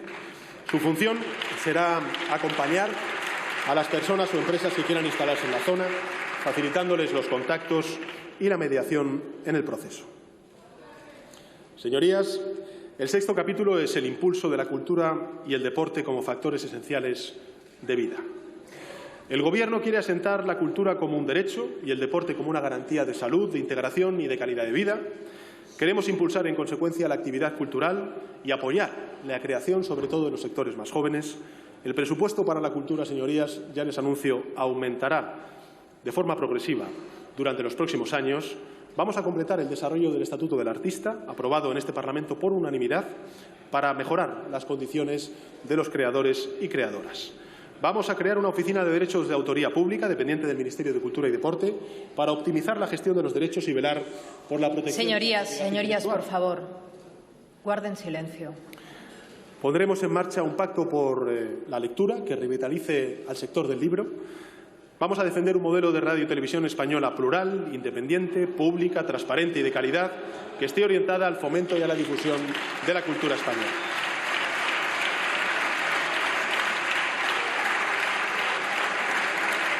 Vamos a regular, señorías, las profesiones del deporte como una profesión, con un plan de formación y empleo para los deportistas retirados. Y dos últimas medidas que me permiten anticipar el siguiente capítulo del programa de Gobierno. Promoveremos una ley del deporte que buscará, entre otras cuestiones, apoyar especialmente al deporte femenino, también al deporte de base y al deporte universitario, e impulsaremos un plan de acción sobre igualdad en el ámbito cultural para dar visibilidad a las autoras, a las artistas, a las creadoras invisibilizadas, eliminando la brecha de género.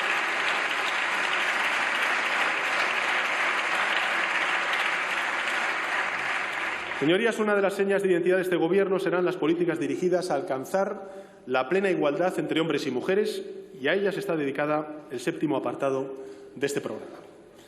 La igualdad de géneros, señorías, no es una moda pasajera, nos define como sociedad. El feminismo no va a dar marcha atrás. Es un movimiento social y político irreversible que defiende la igualdad de forma pacífica y transversal y por eso, precisamente, señorías, es imparable. Este Gobierno se inscribe precisamente en esa filosofía de la igualdad que reivindica el movimiento feminista a nivel global. Y, por tanto, desarrollaremos, en primer lugar, políticas que garanticen la igualdad entre hombres y mujeres en el empleo mediante una ley que ampare la igualdad retributiva, estableciendo medidas que favorezcan la transparencia salarial. Seguiremos impulsando la equiparación de los permisos de paternidad y maternidad iguales e intransferibles. El avance de la igualdad y de la corresponsabilidad implica también una reflexión sobre el uso que damos al tiempo. Por ello, vamos a impulsar y aprobar un acuerdo social para la racionalización de los horarios que queremos acordar con los agentes sociales y también con todos los actores políticos. Y para velar por el cumplimiento de estas medidas, se potenciarán las inspecciones laborales, se incrementarán el régimen sancionador y crearemos la Oficina Estatal de Lucha contra la Discriminación de Género. El avance de la igualdad supone acabar con aquellas discriminaciones que sufren las mujeres en todos los ámbitos, señorías.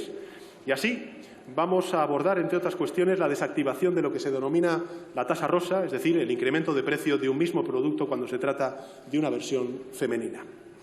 Pero si la igualdad es un objetivo irrenunciable, la lucha contra la violencia de género es una verdadera emergencia social. Los datos siguen siendo, señorías, estremecedores.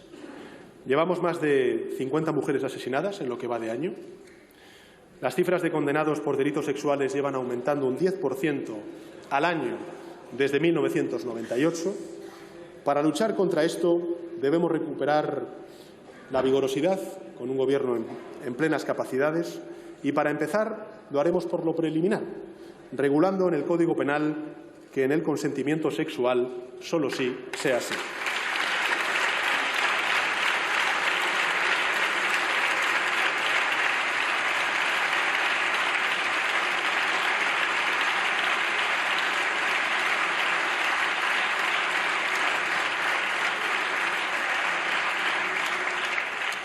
El Gobierno desarrollará todas las medidas pendientes del Pacto de Estado contra la Violencia de Género incorporando a nuestro ordenamiento lo dispuesto en el Convenio de Estambul para prevenir y erradicar todas las formas de violencia que sufren las mujeres.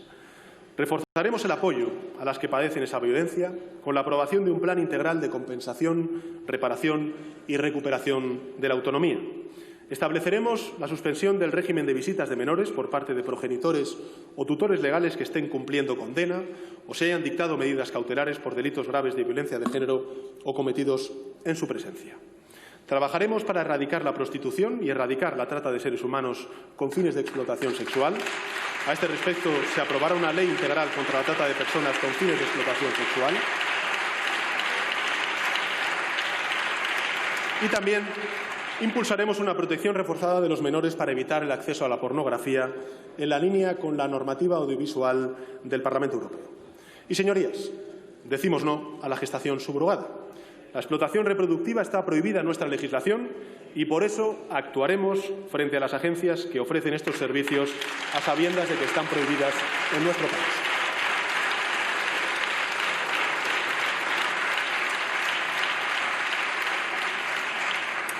Garantizaremos los derechos sexuales y reproductivos para asegurar una maternidad libremente decidida, mediante políticas de educación, prevención de embarazos no deseados, mediante la facilitación del acceso a los últimos métodos anticonceptivos, a la anticoncepción de urgencia y a la interrupción voluntaria del embarazo de todas las mujeres, y garantizando los tratamientos de reproducción asistida a todas las mujeres a través del Sistema Nacional de Salud. Es importante, señorías, que hagamos un esfuerzo, también compartido, por cerrar la brecha de género en las áreas de ciencia, de tecnología, de ingeniería, de matemáticas. Necesitamos a más mujeres en esas áreas y para ello desarrollaremos diversas medidas dentro de los ámbitos científico y educativo. El octavo capítulo es la protección y la ampliación de los derechos sociales y también la regeneración democrática. El Gobierno, para el que solicito la confianza de la Cámara, va a trabajar por la protección, por la recuperación y la consolidación de los derechos sociales. Y lo hará desde una óptica claramente progresista de defensa de lo público, de la educación, de la sanidad y de la atención a la dependencia y los servicios sociales. Uno de los vectores estratégicos que marcarán el futuro de nuestro país es, sin duda, señorías, estaremos todos de acuerdo, la educación. Y se trata de un ámbito en el que un amplio acuerdo no solo es deseado, sino también imprescindible. El Gobierno impulsará una ley básica que derogue la vigente LOMCE, una norma que parta de dos consideraciones básicas. Una es blindar la educación pública como eje vertebrador del sistema educativo y la incorporación de los acuerdos alcanzados por parte de la comunidad educativa.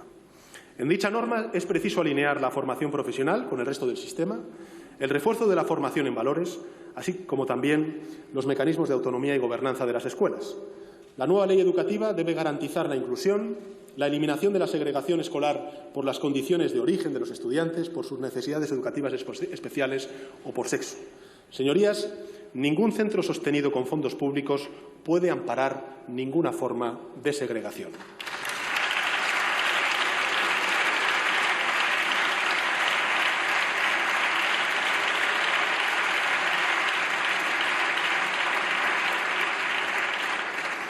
Tenemos la obligación de actuar ante fenómenos como el fracaso escolar, el abandono temprano, el acoso y la violencia en los centros educativos.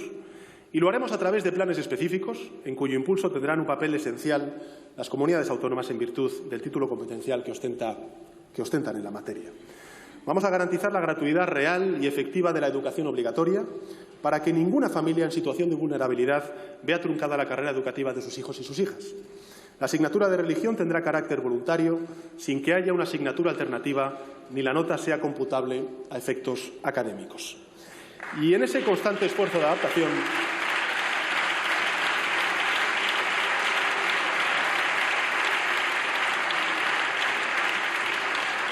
es imprescindible apostar por el profesorado. Vamos a reforzar la formación inicial, promover la estabilidad docente y avanzar en la evaluación del desempeño de manera acordada con los representantes del sector. Señorías, una educación pública de calidad es la mejor herramienta de igualdad de oportunidades y de movilidad social con que cuenta España. Por ello, vamos a incrementar los recursos públicos destinados a la educación, a las becas, hasta situarnos en ese objetivo ambicioso pero posible de una inversión educativa en un 5% del Producto Interior Bruto en el año 2025. Y del mismo modo, esta legislatura debe ser, con el concurso de las comunidades autónomas, la legislatura de la universalización del acceso a la educación infantil de 0 a 3 años, a través de una red pública y en condiciones de equidad. Y en el ámbito de la educación universitaria me propongo poner en marcha un pacto por la universidad de la mano de todos los agentes políticos y sociales. Tenemos que garantizar no solo la suficiencia en recursos, también la capacidad de atracción, de retención del talento a nuestra universidad o la estabilidad del profesorado, reduciendo la precariedad. Es necesario impulsar la simplificación de los procedimientos de acreditación de los nuevos títulos académicos, afianzar una nueva política de becas y también de tasas universidades. Y en eso tendremos que hablar y mucho con las comunidades autónomas. El sistema de becas será revisado para considerarlas como un derecho subjetivo, según la situación de las rentas familiares. Dicho sistema debe ser, ante todo, y en esto estaremos todos de acuerdo, ágil. Las becas han de dejar de ser una dávida y pasar a ser un derecho de las personas que cumplan con ciertos requisitos sociales y académicos. Y además, vamos a facilitar la movilidad y la residencia, y esto quiero también trasladarlo a aquellos que estamos comprometidos en la lucha contra la despoblación. Vamos a facilitar la movilidad y la residencia del alumnado del medio rural en el acceso a los estudios universitarios. No podemos consentir que nadie sufra discriminación o dificultad añadida porque proceda del medio rural.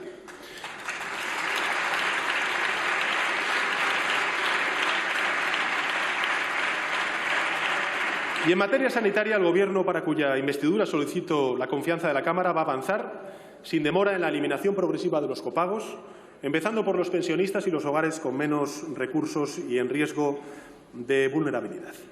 A lo largo de este mandato vamos a introducir también de forma progresiva la atención a la salud bucodental de la población en la cartera de servicios del Sistema Nacional de Salud y vamos a avanzar en el blindaje de nuestro modelo público con la apuesta clara, decidida por la gestión pública directa. Y del mismo modo, es preciso reorientar las políticas relativas a la industria farmacéutica, priorizando la eficiencia y la transparencia en la fijación de precios. España debe alcanzar, señorías, una inversión sanitaria equiparable a la media de los Estados de la zona euro. Y lo tenemos que hacer durante esta legislatura, de modo que logremos ese horizonte del 7% del PIB en el año 2023. El derecho a la protección a la salud implica el acceso universal al Sistema Nacional de Salud.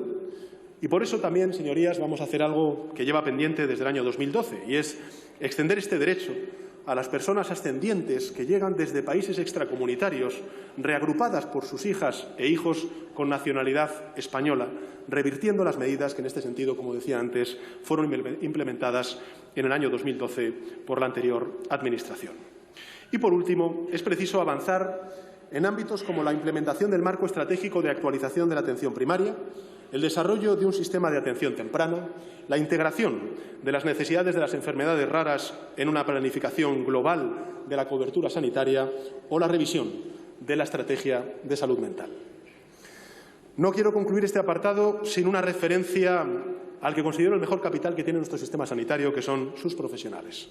Vamos a mejorar las condiciones del personal, garantizando el cumplimiento de los acuerdos vigentes y a promover un programa de retorno de profesionales que hoy trabajan fuera de nuestro país como consecuencia de los recortes que fueron implementados por la anterior Administración.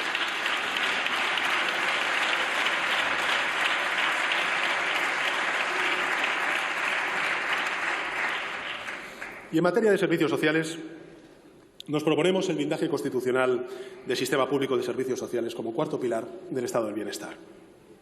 Es fundamental abordar una de sus principales tareas, y es la reducción de listas de espera en el Sistema Nacional de Atención a la Dependencia. Vamos a mejorar, además, las cuantías en el nivel mínimo y en el acordado de dependencia. Y, por último, vamos a actuar ante una problemática creciente en nuestras calles y que afecta a nuestros mayores singularmente, y es aprobar una estrategia frente a la soledad no deseada. Señorías, este será el Gobierno de la garantía de pensiones dignas a través de la suficiencia y la revalorización del sistema público. Vamos a plantear a todas las fuerzas políticas y a los agentes sociales un nuevo Pacto de Toledo que garantice mediante el blindaje en la Constitución la sostenibilidad y la suficiencia del sistema público de pensiones. Vamos a actualizar mediante ley, las pensiones conforme al coste de la vida, al IPC, y vamos a aumentar el poder adquisitivo de las pensiones mínimas y las no contributivas. Y vamos a impulsar la reducción de la brecha de género en las pensiones y la ampliación de las pensiones de viudedad en los casos de parejas sin vínculo matrimonial.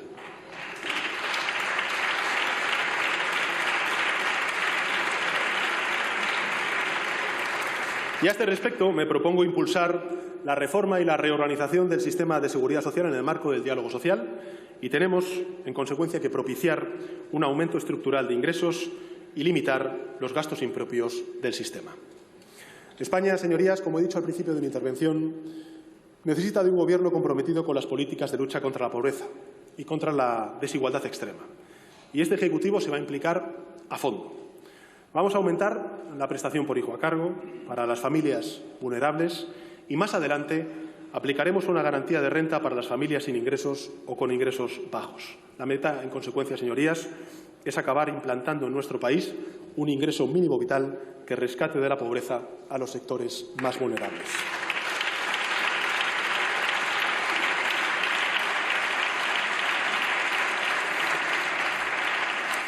Y en este ámbito, como he dicho al principio de mi intervención, vamos a combatir la pobreza infantil con medidas como el impulso de ayudas para comedor, material escolar, ayudas para la conciliación y, lo que he dicho antes, la racionalización de horarios. Vamos a proteger la infancia, la adolescencia, porque proteger a la infancia y a la adolescencia es invertir en sociedad.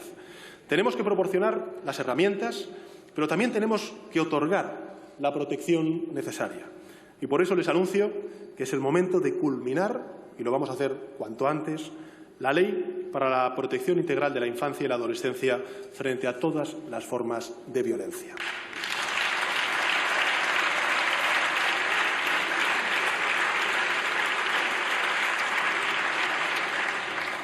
Señorías, 19 de cada 100 jóvenes menores de 29 años se emancipan.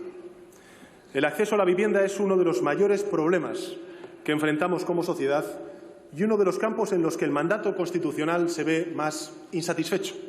Este Gobierno tratará de estar a la altura de lo que ese mandato representa y trabajará con una hoja de ruta clara, no solo con un incremento en la dotación de recursos presupuestarios, sino con medidas normativas claras que protejan a quienes más necesitan del apoyo del Estado, especialmente en materia de vivienda en alquiler. Vamos a frenar las subidas abusivas de los alquileres poniendo techo en zonas de mercado tensionado y vamos a reforzar el marco competencial de las entidades locales para que puedan actuar en este ámbito. Impulsaremos,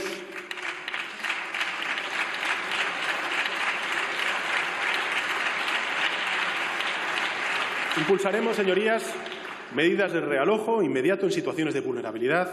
Fomentaremos el alquiler social para las personas que hayan sufrido un proceso de ejecución hipotecaria y no tengan alternativa habitacional. Vamos a impulsar mecanismos para la reestructuración viable de las deudas hipotecarias sobre la vivienda habitual de los deudores de buena fe, en situación también de vulnerabilidad. Es preciso estudiar la aplicación de obligaciones adicionales para los grandes tenedores de vivienda y, en consecuencia, vamos a reformar el régimen jurídico y fiscal de las OCIMIs. Y en materia de alquiler turístico, vamos a reforzar las potestades de las comunidades de propietarios para que puedan condicionar el ejercicio de esta actividad. Apostaremos con decisión, señorías, por la rehabilitación. Pondremos en marcha un plan estatal que incluya financiación específica para la vivienda destinada al alquiler y tenga en la eficiencia energética uno de los elementos centrales. Tenemos que avanzar en el uso social de la vivienda y el parque público con un marco legal claro. No podemos tolerar lo que hemos visto durante estos últimos años, señorías, y es la desamortización, es decir, que la vivienda de protección pública pueda ser explotada, como ocurre hoy, por fondos de inversión y debamos garantizar, en consecuencia, que su destino sea el adecuado, es decir, el de las familias que necesitan de ella. Y en este ámbito yo creo que la Sareb tendrá un papel relevante garantizando la firma de convenios con administraciones autonómicas locales que impulsen la utilización de las viviendas para alquileres sociales. Tenemos que utilizar todas las herramientas a nuestra disposición para garantizar la efectividad del derecho constitucional a la vivienda y vamos a movilizar, en consecuencia, suelo público y a estimular la oferta privada de alquiler.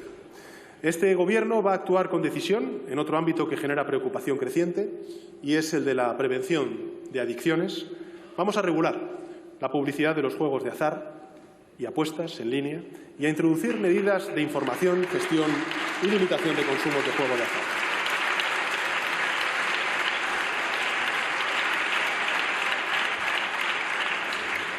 Impulsaremos criterios homogéneos con las comunidades autónomas para evitar que los locales de apuestas puedan abrir en determinados horarios y que limiten su proximidad a los centros escolares, como hoy en día ocurre en muchas ciudades de nuestro país, desgraciadamente.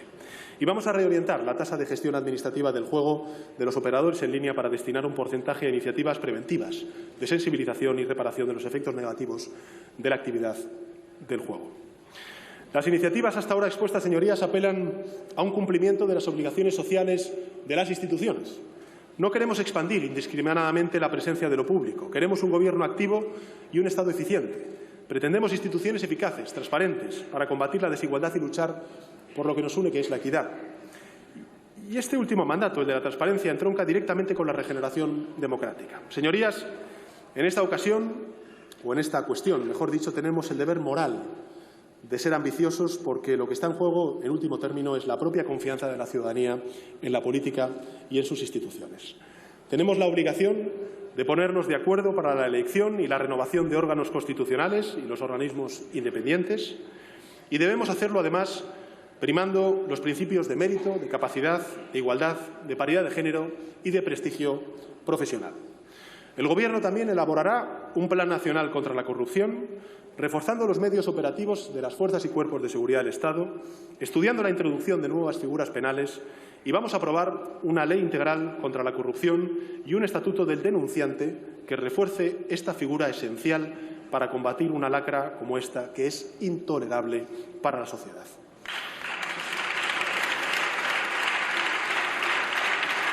Del mismo modo, señorías, vamos a abordar la regulación de los lobbies para hacer transparente su labor. Vamos a regular de forma mucho más efectiva las condiciones de incompatibilidad y de desempeño de las actividades privadas para los sectores públicos.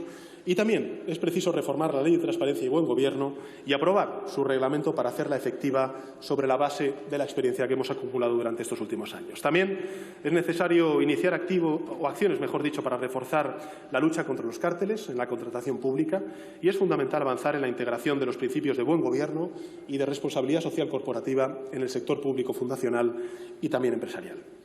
Y vinculado a estos objetivos, en materia de regeneración democrática, la apuesta por una justicia eficaz será una prioridad en esta legislatura. Vamos a promover un pacto de Estado por la modernización de la justicia que incida sobre la agilidad y el sistema de acceso.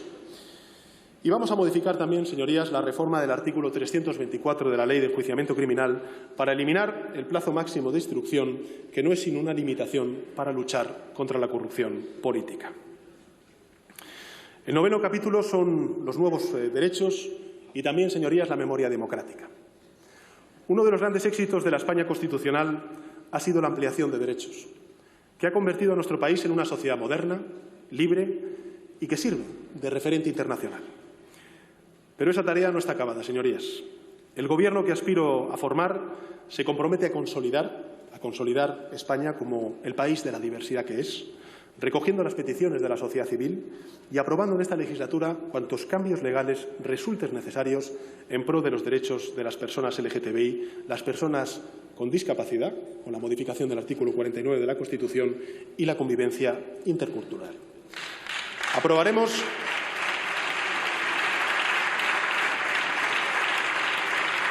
en este sentido, como hemos anunciado públicamente, la regulación de la eutanasia, que reconozca el derecho a una muerte digna. Seguiremos avanzando también en los derechos de las personas con diversidad funcional mediante el desarrollo de normas y leyes inclusivas. El Gobierno va a proteger a todas las familias, a todo tipo de familias, como demanda la sociedad española, también a las familias monomarentales, a las familias monoparentales, a las familias numerosas, las de parto múltiple y también las familias que acogen. Elaboraremos también medidas de apoyo a la adopción por parte de familias LGTBI y de reconocimiento de la filiación de las parejas de mujeres lesbianas. Y, señorías, el pasado mes de octubre, el Estado, con el concurso de sus tres poderes, desplazó del mausoleo del Valle de los Caídos al dictador Francisco Franco.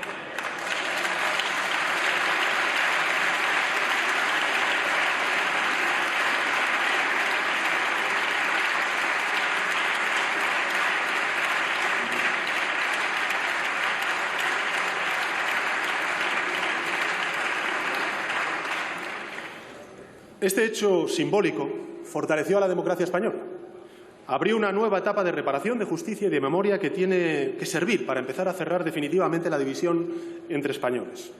Y aunque hubo personas que se sintieron molestas, esa acción no se dirigía contra nadie y se desarrolló dentro del respeto que merece cualquier ser humano, incluso aquellos que han vulnerado sistemáticamente los derechos humanos. Eso distingue precisamente a las democracias de las dictaduras y vamos a proseguir ese camino de reparación y vamos a mantener esa misma filosofía. Para ello, desarrollaremos actuaciones de reconocimiento y reparación de las víctimas de la guerra civil y la dictadura. Vamos a declarar el día 31 de octubre como día de recuerdo para todas las víctimas del franquismo. El día 8 de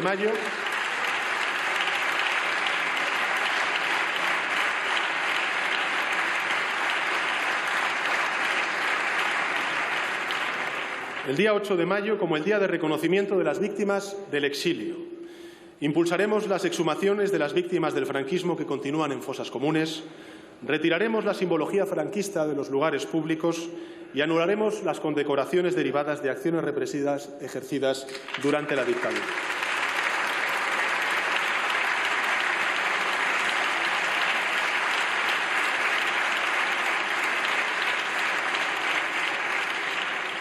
Y, por último, auditaremos los bienes expoliados por el franquismo para devolverlos a sus legítimos titulares, empezando por la recuperación lo antes posible del Pazo de Meirás para el patrimonio público.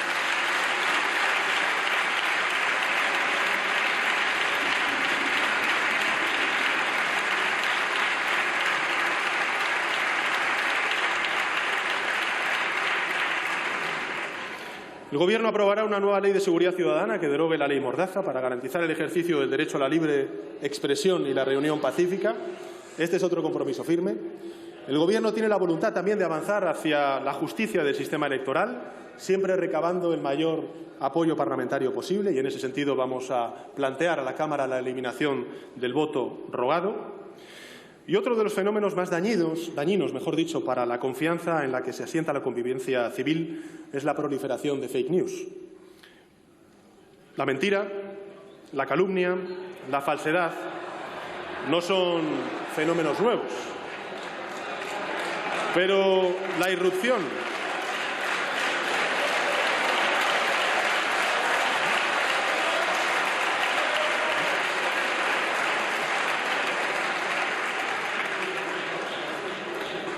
Señora presidenta, yo creo que en este ámbito vamos a encontrar un consenso bien amplio en esta Cámara.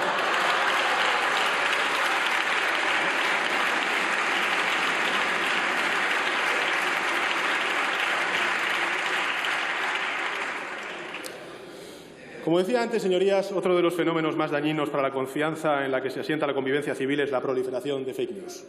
La mentira, la calumnia, la falsedad no son fenómenos nuevos. Pero la irrupción, lógicamente, de la digitalización ha perfeccionado su producción y facilitado su expansión. Por eso, y dentro siempre del respeto escrupuloso, a la libertad de expresión e información, vamos a impulsar una estrategia nacional de lucha contra la desinformación. Además, vamos a aprobar un plan de ciberseguridad y vamos a crear un foro nacional de ciberseguridad para el desarrollo tecnológico y la investigación. Señorías, en un Estado aconfesional no tiene sentido que ninguna confesión se sitúe por encima de la ley ni disfrute de privilegios que hieran el principio de legalidad y el principio de igualdad.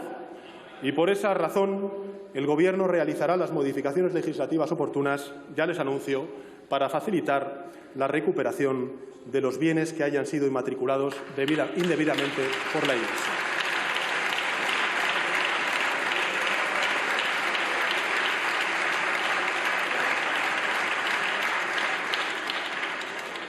Igualdad no significa uniformidad, al contrario, la igualdad, para ser plena, exige el reconocimiento de iguales derechos para todas las singularidades y por eso reivindicamos en todo momento el orgullo a la diversidad, el derecho a la diferencia. Señorías, aprobaremos una ley integral para la igualdad de trato y la no discriminación, aprobaremos una ley contra la discriminación de las personas LGTBI, incluyendo la prohibición a nivel nacional de las llamadas o mal llamadas terapias de reversión. Aprobaremos la primera ley trans, fomentando la integración sociolaboral de las personas transexuales y su plena participación en la vida política, social y cultural. Adoptaremos políticas públicas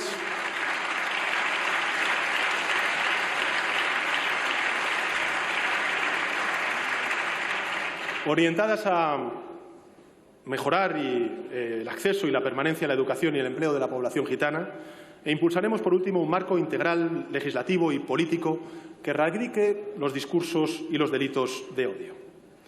Señorías, he dicho que este Gobierno no tratará a ninguna persona como enemigo, y así será.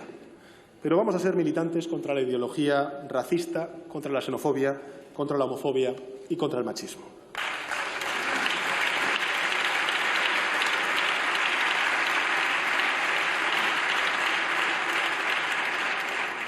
Para este Gobierno, patriotismo significa amparar por igual a todos los españoles, también a las minorías y a los más vulnerables. Patriotismo significa exhibir con orgullo nuestros logros en derechos sociales, nuestra condición de pioneros que somos en nuestro país. No hay más que ver lo que está debatiendo ahora mismo Francia sobre la Ley Integral de Violencia de Género. Pioneros que somos en libertades civiles. Patriotismo significa desplazar del espacio público los símbolos que evocan un periodo de opresión y dictadura ejercida contra españoles por sus ideas, por su cultura y por su lengua. Y este será un Gobierno que enarbolará y hará honor a nuestra bandera, a nuestras banderas, pero jamás se camuflará tras ellas para herir u oprimir a otros compatriotas.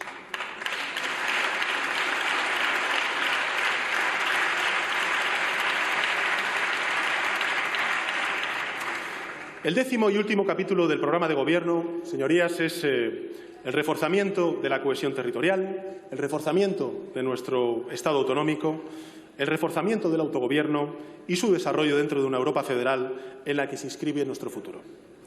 El Gobierno, señorías, como he dicho antes, va a trabajar para superar el conflicto político en Cataluña. Lo debemos hacer por todos los catalanes y por el conjunto de españoles, por convicción y por responsabilidad.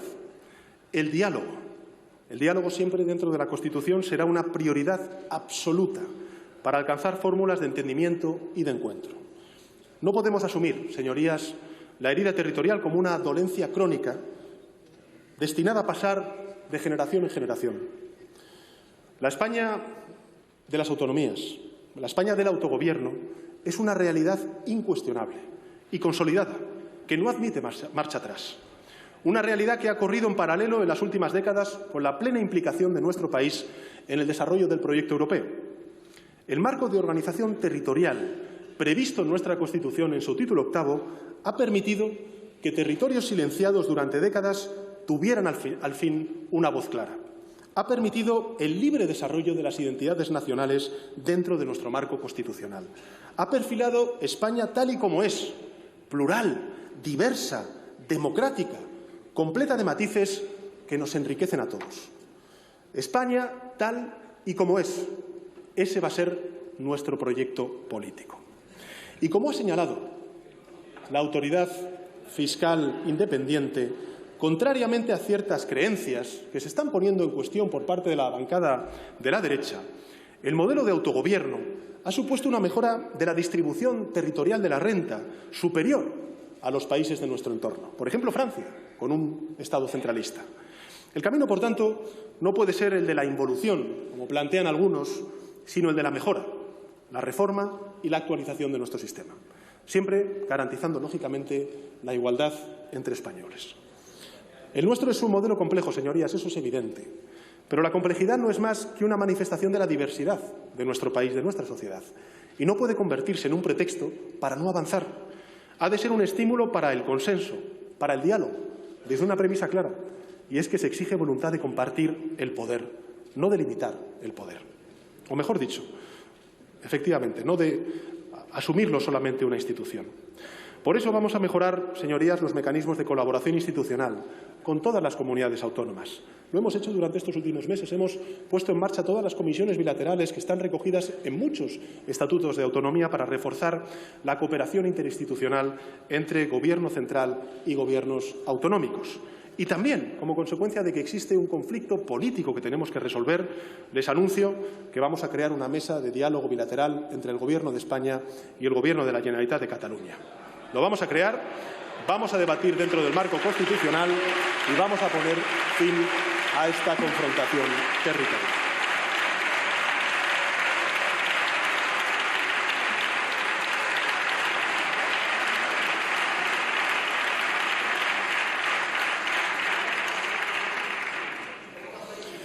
Colaboraremos también, señorías, con el Gobierno vasco en el cumplimiento de las transferencias pendientes del actual estatuto y en la renovación del mismo que quiera hacer el Parlamento vasco, siempre dentro, lógicamente, de nuestro marco constitucional. Es imprescindible clarificar el reparto también, señorías, lo he dicho antes, ¿no? También mucho de lo que estamos viviendo, de los agravios territoriales, tiene que ver con el desgaste de nuestro Estado autonómico, que tenemos que renovar, que tenemos que clarificar en el ámbito competencial entre el Estado y el poder autonómico. Y al hacerlo, estaremos combatiendo uno de los efectos más perversos del actual sistema, y es el de la incertidumbre normativa que produce conflictos competenciales. Es verdad que este Gobierno, el anterior, quiero decir, lo que ha hecho ha sido reducir y mucho el nivel de conflictividad interinstitucional que ha existido entre Estado y comunidades autónomas, pero es evidente que tenemos que clarificar competencias para seguir reduciendo este conflicto o este nivel de conflictos. Más eficiencia, más claridad, más concreción en el reparto competencial tiene retornos, a mi juicio, positivos para la sociedad y para los actores económicos. Significa menos conflicto y significa más claridad. Y del mismo modo vamos a promover la participación de las comunidades autónomas en las decisiones del Estado y del Estado en las actuaciones autonómicas cuando éste afecte al interés general. Y propiciar un intercambio de información real para favorecer una auténtica integración entre ambos poderes. Esta que se inicia, señorías, lo he dicho en otras ocasiones, debe ser la legislatura del diálogo y, en general y en particular, la legislatura del diálogo territorial. Y vamos a promover también la constitución formal de la Conferencia de Presidentes con carácter anual. Esta será, además, en coherencia, señorías, como hemos anunciado en nuestro acuerdo de coalición progresista, la legislatura de la financiación autonómica. Es evidente que no podemos hacerlo solo, que vamos a necesitar también a la bancada conservadora, pero creo que las comunidades autónomas que son gestoras del estado del bienestar necesitan una actualización de la financiación autonómica. Esto es un diagnóstico, es una reclamación hecha no solamente por presidentes y presidentas de gobiernos socialistas, sino también de otros signos políticos y, en consecuencia, creo que tenemos que abordarla sin dilación. Tenemos que garantizar la mejora de la financiación autonómica, también de la financiación local, desde el respeto de sus elementos nucleares.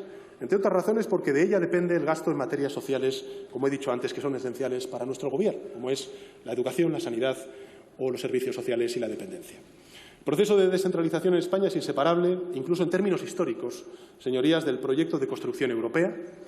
Y en ese sentido quiero vincular ambas corrientes, que transitan en paralelo.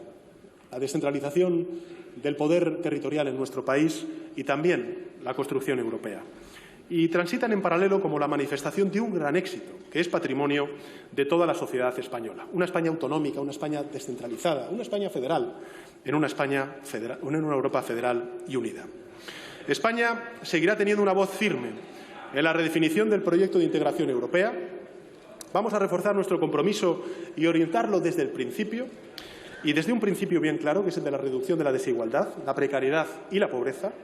Vamos a seguir defendiendo el establecimiento de un salario mínimo europeo, un seguro de desempleo europeo complementario a los sistemas de protección de desempleo nacionales y la consolidación efectiva del pilar social de la Unión.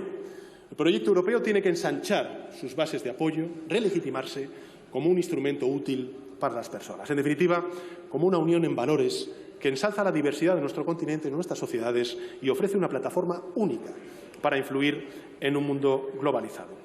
La Unión Europea tiene que ser un referente global en la lucha contra cualquier forma de discriminación y por ello vamos a impulsar la creación de un alto comisionado europeo para los derechos fundamentales, la igualdad de trato, que armonice y supervise la protección de los derechos fundamentales en todos los Estados.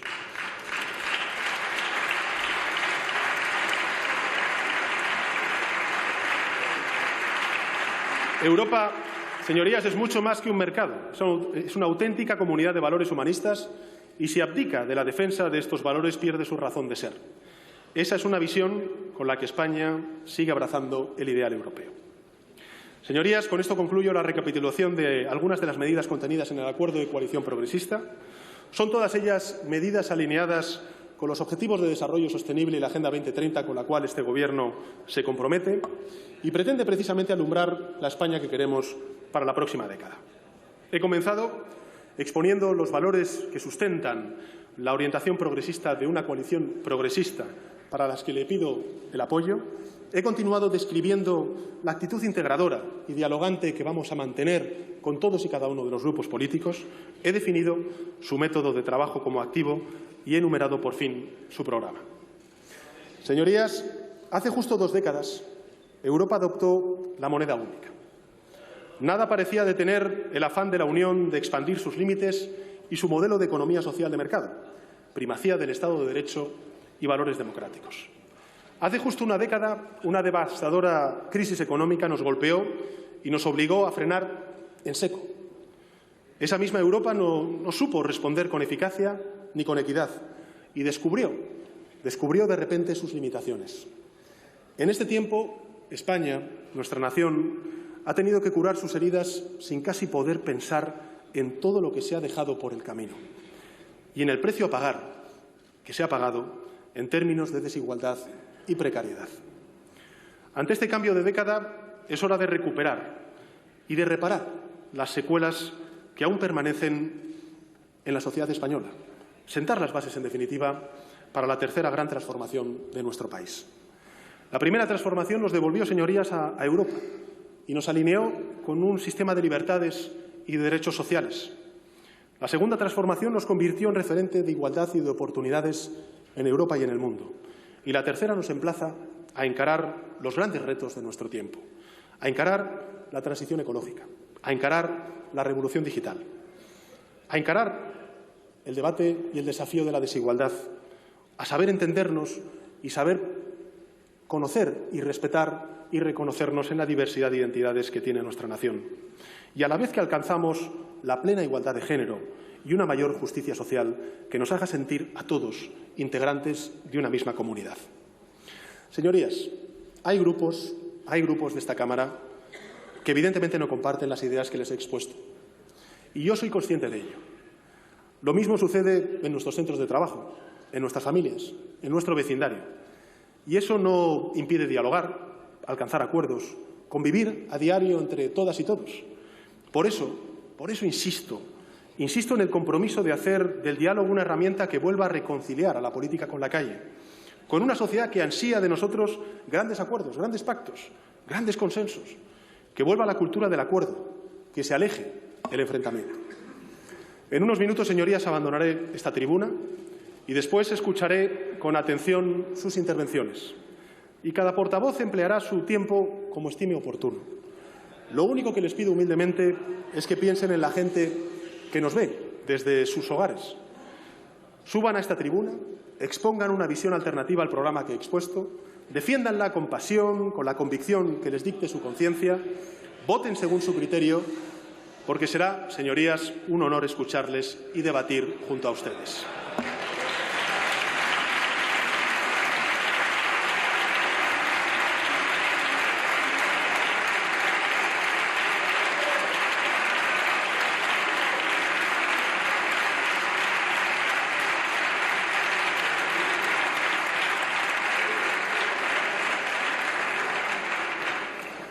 Lo único que les pido es que no contribuyamos con nuestras palabras a que la convivencia se resienta. No traslademos desde esta tribuna más división a la calle, más discordia a las empresas, más desencuentro a las familias. Eso, señorías, también es patriotismo. Gracias. Gracias.